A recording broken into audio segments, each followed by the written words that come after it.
En los pasillos húmedos del campamento pretoriano, el emperador de Roma corrió descalzo sobre el mármol frío. Sus sandalias doradas habían quedado atrás junto con su dignidad. El maquillaje se deslizaba por sus mejillas como lágrimas negras, mezclándose con el sudor del terror. A sus espaldas, el rugido de los soldados se acercaba. ¡Muerte al afeminado! ¡Muerte al sirio! Vasco Aurelio Antonino Augusto, conocido como Heliogábalo, tenía 18 años y llevaba 4 gobernando el imperio más poderoso del mundo. Pero en ese momento, mientras buscaba refugio en las letrinas del cuartel, ya no era emperador. Ya no era divino. Solo era un adolescente aterrado, vestido con una túnica de seda púrpura que ondeaba como una mortaja, corriendo hacia su destino final en el lugar más humillante del imperio. Sus pies desnudos resbalaron sobre la piedra húmeda. Cayó, se levantó, siguió corriendo. Tras él, las voces de quienes lo habían aclamado 4 años atrás ahora clamaban su sangre. Y en algún lugar de ese mismo palacio, su abuela, Julia Mesa, la mujer que lo había puesto en el trono, observaba en silencio cómo su obra maestra se desmoronaba entre gritos y acero. Dicen que el cuerpo no miente, y el de Heliogábalo contaba una historia que Roma nunca quiso escuchar, la de un alma atrapada en el género equivocado, coronada por error, destruida por su autenticidad. Para entender cómo llegó hasta ahí, hay que volver a una época donde las mujeres sirias tejían destinos imperiales desde las sombras, y un meteoro negro cambió el rumbo del mundo conocido. Porque antes de ser el emperador más odiado de Roma, fue un niño de 14 años cuyo único pecado fue nacer diferente en un mundo que no toleraba la diferencia. Emesa, Siria, año 203 después de Cristo. En el templo del Sol Invicto, rodeado por el humo del incienso y el oro que reflejaba las llamas eternas, nació el niño que destruiría Roma sin mover un solo ejército. Su verdadero nombre era Vario Avito Bassiano, pero el mundo lo recordaría como Heliogábalo, por el dios al que serviría desde la cuna hasta la tumba. La familia de Julia Mesa dominaba Emesa como una dinastía de sacerdotisas. Estas mujeres sirias no gobernaban abiertamente, pero controlaban el poder a través de matrimonios calculados, influencias religiosas y una red de conexiones que se extendía hasta el corazón de Roma. Julia Mesa era hermana de Julia Domna, esposa del emperador Septimio Severo. Su sangre llevaba la marca de la ambición y el instinto político de supervivencia. Desde pequeño, Heliogábalo mostró una naturaleza que inquietaba a los hombres de la familia y fascinaba a las mujeres. Prefería los vestidos de seda a las túnicas masculinas. Se adornaba con joyas, perfumes y maquillaje. Sus gestos eran delicados, su voz suave, sus intereses alejados de las armas y la guerra. En cualquier otra familia, esto habría sido motivo de vergüenza. En casa de Julia Mesa, fue visto como una oportunidad. El niño creció entre los rituales del templo solar, aprendiendo a danzar para el dios, a ungir el meteoro negro que había caído del cielo siglos atrás y que representaba la presencia divina del sol invicto. No jugaba con espadas de madera como otros niños de la aristocracia. Jugaba con velos, diademas, y soñaba con ceremonias donde él sería el centro de la adoración. Tenía 13 años cuando llegó la noticia que cambiaría su destino. El emperador Caracalla, hijo de Julia Domna y por tanto primo de su madre Julia Soemía, había sido asesinado por uno de sus pretorianos. El asesino, Macrino, se proclamó emperador, pero la legitimidad dinástica seguía siendo el nervio central del poder romano. Y Julia Mesa tenía un plan que convertiría la feminidad de su nieto en el arma más poderosa del imperio. En las noches calurosas de Emesa, mientras el niño dormía vestido con túnicas de seda que había robado del guardarropa femenino del templo, su abuela tejía una mentira que sacudiría los cimientos de Roma. Heliogábalo no era nieto de una sacerdotisa. Era hijo bastardo del emperador muerto. Año 218 después de Cristo. En los cuarteles de la Tercera Legión Gálica, acantonada en Siria, corrió un rumor que prendió como fuego en hierba seca. Caracalla había dejado un heredero, un muchacho de 15 años, hermoso como un dios, que llevaba en sus venas la sangre sagrada de los severos y en sus manos el poder del sol invicto. La verdad era más prosaica y más brillante a la vez. Julia Mesa había gastado una fortuna en sobornar oficiales, distribuir oro entre los soldados y fabricar testimonios que confirmaban la paternidad de Caracalla. Pero su golpe maestro fue visual. Presentó al muchacho ante las legiones vestido exactamente igual que Caracalla en su juventud, con la misma diadema, la misma túnica púrpura, el mismo porte imperial. Los soldados vieron lo que querían ver. Un emperador joven, bello, divino, que les prometía la vuelta a los tiempos dorados. No importaba que sus gestos fueran delicados, que hablara con voz suave, que llevara kohl en los ojos como las mujeres orientales. Roma siempre había sido fascinada por la belleza exótica del Oriente. El levantamiento fue fulminante. En menos de 3 meses, las legiones sirias marcharon sobre Roma cantando himnos al sol invicto. Macrino fue derrotado y ejecutado. Y cuando las puertas de la ciudad eterna se abrieron para recibir al nuevo César, lo que entró no fue un emperador al uso. Heliogábalo llegó a Roma en una litera dorada, vestido con una túnica de seda bordada con hilos de oro, los ojos pintados con antimonio, las mejillas coloreadas con cochinilla, las uñas teñidas de aleña. Llevaba peluca de cabello rubio rizado, brazaletes de oro en brazos y tobillos, y un collar de perlas que había pertenecido a Cleopatra. A su lado viajaba el meteoro negro, envuelto en velos púrpuras, como si fuera su esposa sagrada. La multitud enmudeció. Nunca habían visto nada igual. No era un hombre, no era una mujer. Era algo nuevo, algo que no tenía nombre en latín.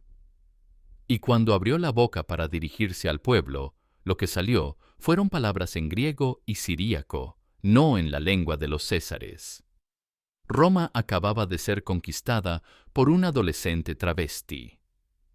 Y lo peor, o lo mejor, aún estaba por llegar. Su cuerpo no le pertenecía desde el día en que nació, pero fue al tomar el poder cuando Heliogábalo decidió que tampoco pertenecería a Roma. En los primeros días de su reinado, mientras los senadores esperaban que adoptara la toga viril y se comportara como un emperador tradicional, él apareció en el Senado vestido con una estola femenina, con los labios pintados de rojo y pidiendo que lo llamaran Augusta en lugar de Augusto. No era locura, era revolución. Sus primeras decisiones imperiales fueron un catálogo de todo lo que Roma consideraba abominable. Nombró a su amante, un auriga rubio llamado Hieroclés, como prefecto del pretorio, el cargo militar más alto del imperio, y se casó con él en una ceremonia pública donde Heliogábalo llevó velo de novia. Después se casó con un atleta llamado Sótico, luego con un cocinero, luego con un mimo. Pero su matrimonio más escandaloso fue con una vestal virgen llamada Julia Aquilia Severa. Las vestales eran las sacerdotisas más sagradas de Roma, votadas al celibato eterno bajo pena de muerte. Casarse con una era sacrilegio. hacerlo vestido de mujer mientras declaraba que el matrimonio produciría hijos divinos. Fue una profanación que hizo tambalear los cimientos religiosos del imperio. Las noches del Palatino se convirtieron en un teatro del absurdo.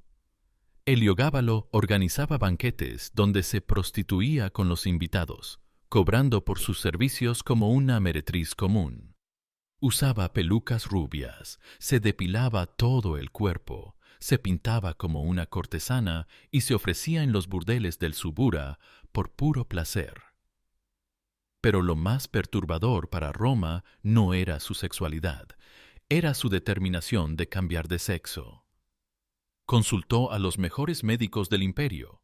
Ofreció enormes sumas de oro a quien pudiera transformar su cuerpo masculino en femenino. Buscó cirujanos en Egipto, magos en Persia, sacerdotes en Asia Menor. Su cuerpo se convirtió en un campo de batalla entre lo que era y lo que ansiaba ser. Los historiadores romanos escribirían después que estaba loco, que era un monstruo, que había sido poseído por demonios orientales. Pero la verdad era más simple y más devastadora. Heliogábalo era, probablemente, la primera persona transgénero documentada en la historia del poder occidental. Y había nacido en el lugar equivocado, en el momento equivocado, con el poder equivocado. Roma podía tolerar emperadores asesinos, tiranos, corruptos, pero no podía tolerar un emperador que negara la masculinidad como base del poder imperial. Los cronistas escribieron que Roma se había convertido en un prostíbulo, pero la realidad era más compleja. Se había convertido en un laboratorio de identidad, donde un adolescente, con poder absoluto, experimentaba con los límites de lo humano. Heliogábalo transformó el palacio imperial en un harén oriental. Importó eunucos de Asia, bailarinas de Egipto, perfumistas de Arabia. Sus aposentos olían a incienso, nardos y mirra. Las paredes fueron cubiertas con seda púrpura y oro. Los suelos regados con pétalos de rosa. Cada mañana despertaba en brazos de un amante diferente, se maquillaba durante horas frente a espejos de plata pulida y se vestía con túnicas que había diseñado personalmente. Sus apariciones públicas se convirtieron en performances de género que dejaban mudos a los espectadores. En el Coliseo, presidió los juegos vestido como una diosa, con corona de rayos solares y túnica transparente que revelaba un cuerpo depilado y perfumado. En el Circo Máximo condujo una cuadriga vestido de amazona, con los cabellos al viento y los ojos pintados como Cleopatra. Pero su mayor provocación fue religiosa. Trajo desde Emesa el meteoro negro del Sol Invicto y lo instaló en un templo nuevo en el Palatino. Declaró que este dios oriental era superior a Júpiter y que él, Heliogábalo, era su esposa terrena. Se casó con el meteorito en una ceremonia donde llevó vestido de novia y dote de oro. Los rituales que organizaba eran una mezcla de liturgia siria y teatro drag que horrorizaba a los romanos tradicionales. Danzaba semidesnudo ante el altar, se ungía con aceites aromáticos, entraba en trance mientras música oriental resonaba en los templos. Sus sacerdotes eran jóvenes afeminados vestidos de mujer.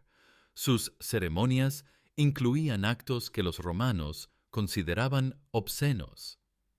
Durante 3 años, Roma fue gobernada por un emperador que se comportaba como una emperatriz oriental, que se acostaba con esclavos y gladiadores, que se maquillaba en público y declaraba que su mayor sueño era ser penetrado por todos los hombres del imperio. No era solo una ruptura de género, era una ruptura civilizacional. Y las consecuencias no tardaron en llegar. Sin dinero, sin apoyos, sin legitimidad más allá del terror, Heliogábalo empezó a darse cuenta de que había llevado el experimento demasiado lejos. Pero ya era tarde para retroceder. Su cuerpo marcado por el col, Sus gestos feminizados, su voz afeminada por años de práctica, lo habían convertido en algo que Roma no podía ni perdonar ni olvidar. La abuela que lo había creado empezaba a planear su destrucción. Julia Mesa observaba desde las ventanas de su villa cómo su nieto destruía lo que tanto trabajo le había costado construir. Ya no era el instrumento dócil que había colocado en el trono. Se había convertido en una fuerza incontrolable que amenazaba con hundir a toda la familia en su caída. A los 70 años, la matrona siria seguía siendo una política genial, pero había cometido un error de cálculo. Creyó que podría manejar la naturaleza transgénero de Heliogábalo. Pensó que los ropajes femeninos y el maquillaje serían solo excentricidades orientales tolerables. No previó que su nieto convertiría su identidad de género en una revolución política. Los informes que llegaban a su escritorio eran cada vez más alarmantes. Las legiones murmuraban, el Senado conspiraba, las provincias comenzaban a rebelarse, y Heliogábalo, ciego de poder y obsesión personal, no veía el abismo que se abría bajo sus pies. Julia Mesa tomó la decisión más fría de su vida: sacrificar a un nieto para salvar la dinastía. Tenía otro as en la manga: Alejandro Severo, hijo de su otra hija Julia Mamea. Un muchacho de 14 años, educado en la tradición romana, masculino, disciplinado, todo lo que Heliogábalo no era. El plan fue meticuloso. Primero, convenció a Heliogábalo de que adoptara a su primo como heredero. El emperador, que nunca había mostrado interés por la descendencia ni la sucesión, accedió sin sospechar nada. Después, comenzó una campaña silenciosa para presentar a Alejandro como el verdadero heredero de la tradición severa. Los pretorianos, cansados de obedecer a un emperador que se maquillaba y se prostituía, comenzaron a ver en Alejandro la salvación. Julia Mesa alimentó discretamente su esperanza. Pronto tendrían un emperador de verdad. Heliogábalo se dio cuenta de la traición demasiado tarde. En el año 222, cuando intentó deshacerse de su primo adoptivo, descubrió que ya no controlaba ni a sus guardias ni a su propia familia. Su madre Julia Soemia, que había sido su aliada incondicional, comenzó a distanciarse. Su abuela Julia Mesa dejó de visitarlo. Sus amantes empezaron a huir del palacio. Por primera vez en 4 años, el emperador todopoderoso se encontró completamente solo. No era ni hombre ni mujer, ni romano ni sirio, ni emperador ni ciudadano. Era un fantasma de 18 años, vagando por un palacio que se había convertido en su mausoleo. La noche del 11 de marzo del año 222, Heliogábalo se miró por última vez en los espejos de plata de sus aposentos. Su rostro, todavía bello bajo el maquillaje corrido, reflejaba el terror de quien sabe que la muerte se acerca. Se puso su túnica púrpura favorita, se ajustó las sandalias doradas y salió a enfrentar su destino. No sabía que sería en una letrina. Los gritos comenzaron antes del amanecer. ¡Muerte al afeminado! ¡Muerte al sirio! ¡Viva Alejandro! Las voces de los pretorianos resonaron por todo el campamento como el rugido de bestias hambrientas. Heliogábalo despertó en brazos de Hierocles, su amante auriga, y comprendió inmediatamente que había llegado su hora final. Su cuerpo no le había mentido nunca. El temblor en las manos, la sequedad en la boca, el vacío en el estómago.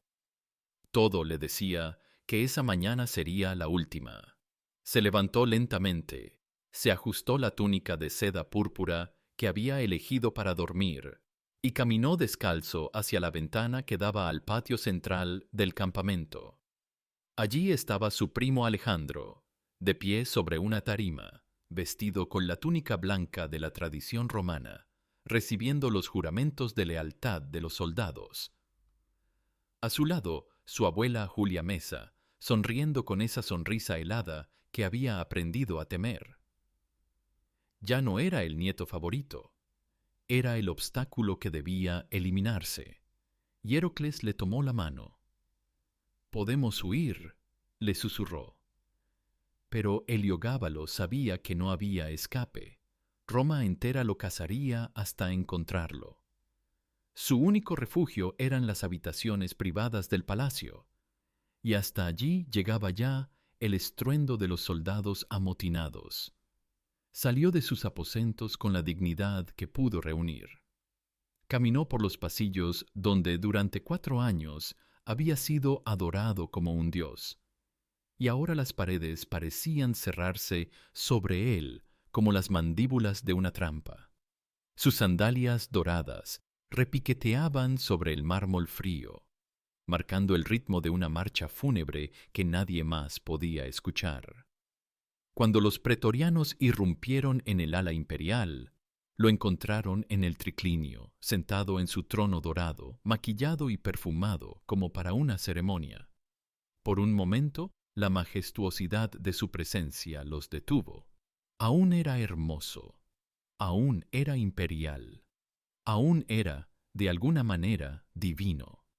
Pero el hechizo duró apenas un instante. «¡Es él! ¡Es el monstruo!», gritó uno de los soldados. Y entonces Heliogábalo hizo lo que nunca había hecho en toda su vida. Corrió. Corrió como el adolescente aterrado que había sido siempre bajo toda la pompa imperial. Corrió descalzo por los corredores, con la túnica ondeando tras él, como las alas de un pájaro herido. El maquillaje se deslizaba por sus mejillas, mezclado con lágrimas de pánico. Sus pies resbalaron sobre el mármol húmedo. Cayó, se levantó, siguió corriendo. Detrás, el rugido de los cazadores se acercaba. «¡No escape! ¡Que muera como lo que es! ¡Una perra!». Sus fuerzas se agotaban. El terror le cortaba la respiración.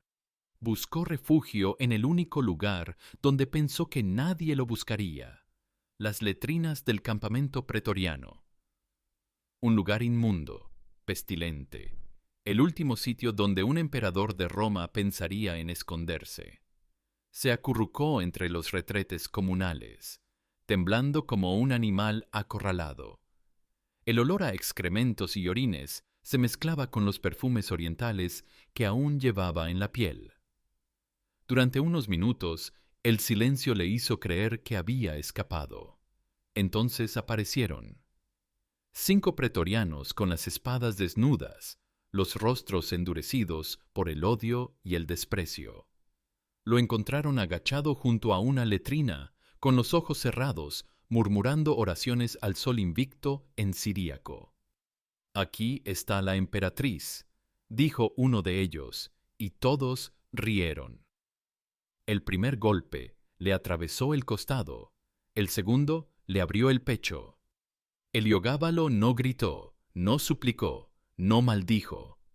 Solo murmuró: «Que sea rápido». Pero no lo fue.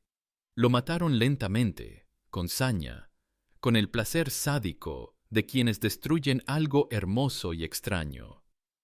Su sangre, mezclada con los perfumes orientales y el oro de su túnica, se derramó sobre el suelo inmundo de la letrina más vulgar de Roma.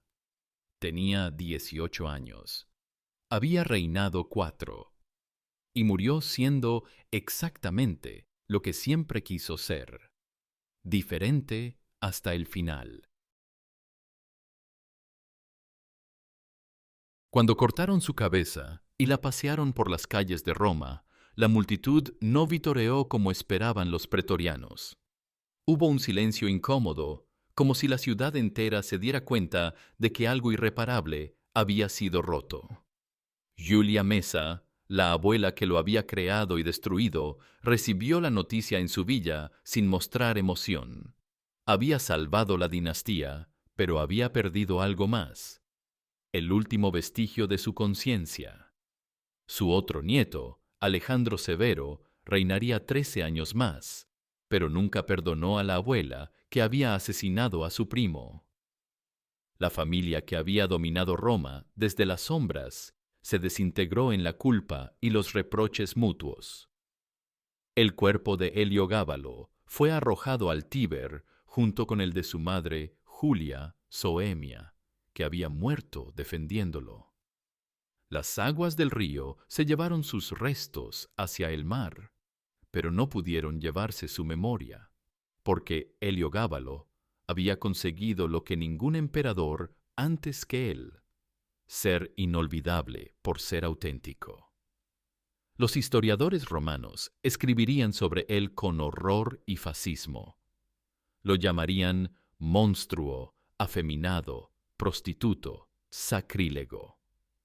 Pero entre líneas se leía algo más: admiración por alguien que había tenido el coraje de ser completamente él mismo en un mundo que castigaba la diferencia con la muerte.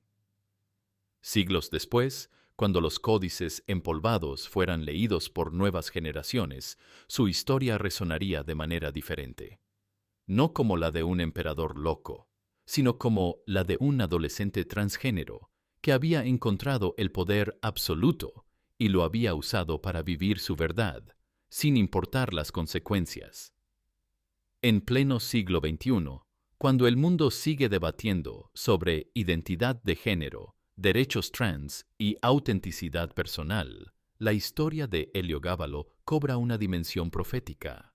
Fue el primer gobernante documentado que desafió las normas binarias del género, que se casó con hombres, que buscó cambiar su cuerpo para alinearlo con su identidad.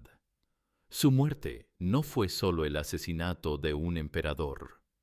Fue el primer crimen de odio documentado contra una persona transgénero en posición de poder.